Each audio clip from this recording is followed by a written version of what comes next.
Oke, assalamualaikum warahmatullahi wabarakatuh. Salam sejahtera bagi kita semua. Jadi hari ini kita akan melanjutkan pembahasan kita yang kemarin masih di bab 18, yaitu tentang pengakuan pendapatan.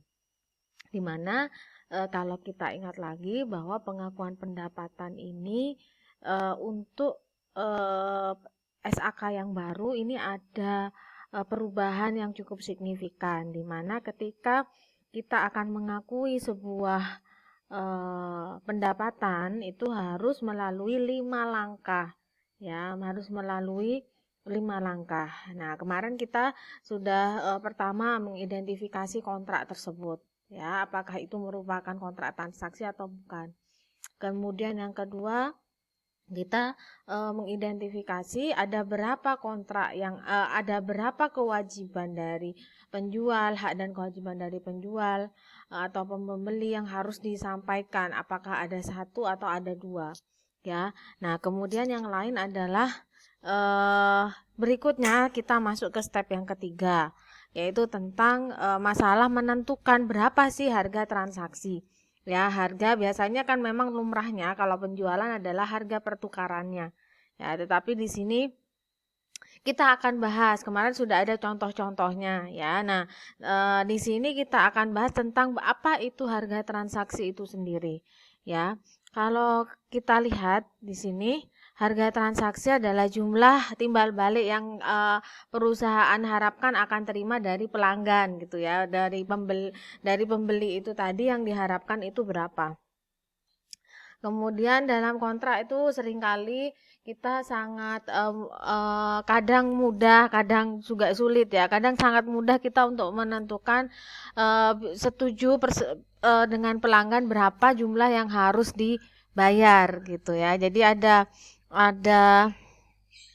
apa namanya, fixed amount, gitu ya.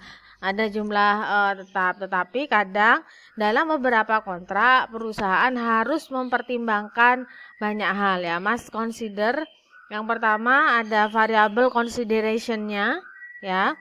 Ada kita menggunakan bisa pakai time value of money dalam mengukur harga transaksi atau timbal balik non cash yang misalnya kita terima. Kadang kita tidak selalu menerima harga transaksi timbal balik atau consideration tadi dari pelanggan berupa uang, ya, tapi kadang berupa non cash. Dan consideration paid or payable, istilahnya timbal balik yang mampu untuk dibayar oleh customer sebenarnya berapa, gitu ya. Itu. Oke, berikutnya kita akan bahas satu-satu dari pertimbangan-pertimbangan, ya. Pertimbangan-pertimbangan misalnya tadi tidak, kalau normalnya kan yang di poin nomor 2 ini, ya, kalau normalnya itu adalah yang di poin nomor 2 ini. Ya, jadi often easily determined, sangat mudah untuk ditentukan. Dia bayar berapa? 500, ya udah itu harga transaksinya. Tetapi kadang ada juga yang bentuk variasi kontrak ini bisa macam-macam, gitu ya. Kita lihat dari yang pertama, yaitu yang variable consideration. Nah, bagaimana ini? Jadi kalau variable consideration atau pertimbangannya ini berubah-berubah, ya. Jadi timbal baliknya ini kemungkinan tuh tidak tetap, alias variabel, tergantung pada suatu kejadian. Yaitu di sini juga disebutkan bahwa harganya tergantung pada future event atau kejadian di masa yang akan datang. Kita masih belum tahu berapa istilahnya dari yang sudah kita serahkan, yang sudah kita lakukan, berapa kita akan memperolehnya. Itu tidak tahu, gitu ya. Berikutnya adalah nama include, bisa jadi termasuk nanti harga transaksi itu plus kenaikan harganya, plus diskon volume. Misalnya kita belinya cukup banyak sehingga kita dapat diskon, sehingga harga transaksinya lebih rendah dari yang sebenarnya, gitu ya. Atau rabat tuh diskon, ya. Kemudian sama juga, ya, kalau misalnya beli 10 5.000, kalau beli 1 misalnya tambah mahal, gitu ya, harga grosir rabat itu. kredit, kemudian bonus kinerja atau royalti. Jadi kita tidak tahu, tergantung pada kejadian di masa yang akan datang.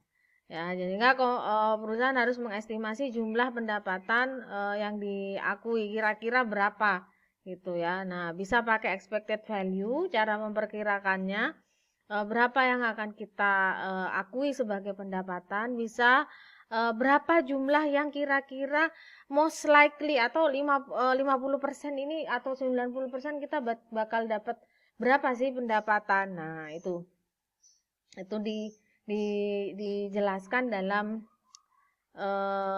ini most likely amount ya, most likely amount, jumlah yang diperkirakan akan diperoleh gitu ya.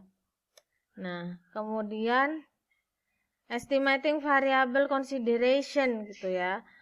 Bagaimana caranya mengestimasi tadi umpan balik yang sifatnya variable? Nah, ini ada dua cara, yaitu dengan menggunakan expected value itu pakai probabilitas jumlah dari range yang memungkinkan dari jumlah timbal balik tersebut. Ya, biasanya cukup tepat apabila perusahaan mempunyai banyak kontrak ya dengan karakteristik yang sama. Ya, biasanya kalau perusahaan punya banyak kontrak tetapi sebenarnya itu sama ya, hampir sama barang yang dijual atau perjanjiannya gitu ya, maka bisa pakai expected value. Jadi dibobot aja sesuai dengan kira-kira jumlah timbal balik yang akan kita terima gitu ya. Oke. Kemudian bisa juga berdasarkan dari limited number of discrete outcome atau probabilitas ya. Itu. Jadi berdasarkan pada jumlah-jumlah angka ya, outcome dan probabilitas. Tuh. Kemudian most likely amount, jadi jumlah yang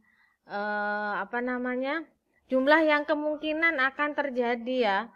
Ya, single most likely amount. Jadi jumlah yang kira-kira akan terjadi dari transaksi tersebut. Kita akan peroleh berapa gitu ya.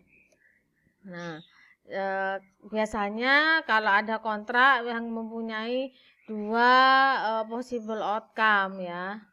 Tuh. Dua luaran yang memungkinkan.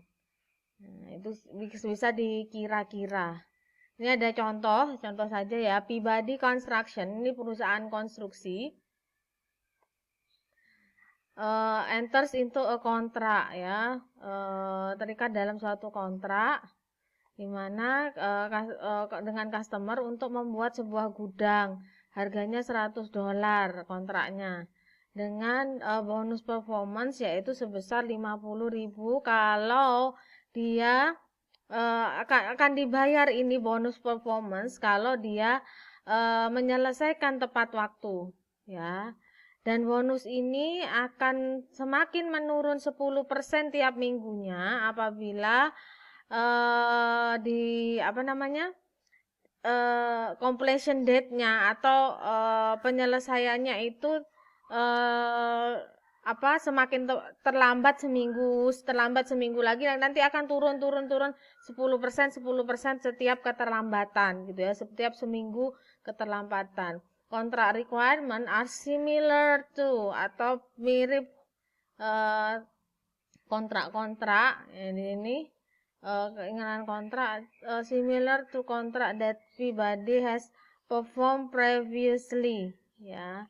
Seperti yang semua kontrak dilakukan seperti yang sebelumnya pernah dilakukan.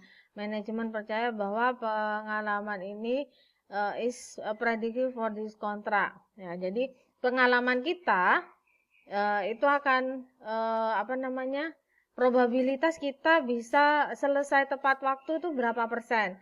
Probabilitas kita terlambat 1 minggu berapa persen, terlambat 1-2 minggu berapa persen. Ya, jadi itu didasarkan pada pengalaman tahun sebelumnya. Ya. Nah, ini manajemen estimate bahwa 60% kita akan menyelesaikan tepat waktu. Artinya nanti dikalikan dengan bonus performance yang akan kita peroleh. Probabilitas kita dapat bonus $50.000 itu adalah 60%. Terlambat 1 minggu kita ada probabilitas 30%. Dan terlambat 2 minggu ada probabilitas 10%. Nah, sekarang berapa sebenarnya pendapatan yang kita bisa akui, ya pribadi bisa akui. Nah, di sini kita lihat kalau jumlah kontraknya kan jelas ya 100.000. Nah, cuma kan ada tambahan performance fee tadi, performance bonusnya 50.000. Lah, change-nya untuk mendapatkan 100 plus 50.000 ini kan jadi 150 ya. Jadi dari nilai kontraknya ditambah dengan bonus ya, bonus. Nah, jadinya bonusnya nih 50. Kita dapat 150 berapa persen? 60%. Nah, di sini on time kita bisa menyelesaikan adalah 60%. Nah, sehingga 60% dari berapa? 60% dari 150, yaitu 90.000 ya. Kita kemungkinan dapat 90.000 kalau on time. Ya. Berikutnya kalau terlambat 1 minggu. Tadi dikatakan bahwa kalau terlambat 1 minggu adalah 30%. Dan di situ dikatakan bahwa kalau 50.000, kalau terlambat 1 minggu maka akan decreases 10%, ya, menurun 10%, ya, menurun 10%. Artinya apa? Berarti di sini terjadi penurunan 10%, berarti 10% kali 50.000 adalah 5.000, berarti kita akan memperoleh bonusnya adalah 45.000, yaitu nilai kontrak dikali ditambah bonus yaitu sebesar 45.000 ya setelah didiskon ini karena dia terlambat, sehingga 30% kali 145 adalah 43.500. Berikutnya kalau terlambat 2 ya, terlambat 2 minggu. Nah, ini kansnya adalah peluangnya 10%. Terlambat lagi kan turun 10% lagi ya, artinya turun lagi jadi 40.000 ya. Nah, sehingga nanti 140 ini dikali 10% adalah 14. Kita total berapa? Nah, kita totalnya adalah 147.500 ya, 147.500. Ini kalau pakai metode yang probability weighted atau yang tadi yang dikatakan expected value menggunakan pembobotan. Tetapi kalau model most likely outcome, maka yang diakui total price-nya adalah yang 150.000 ini. Most likely ini adalah lebih dari 50%. Nah, paling most likely berapa? 150 ya, berarti harga transaksinya 150. Udah, itu kalau metode yang kedua ya, dari variable consideration kan ada 2 cara. Ini cara yang pertama, ini cara yang kedua. Lah, kalau cara kedua paling cari pendapatan yang peluangnya paling tinggi, yaitu 150 berarti harga transaksinya.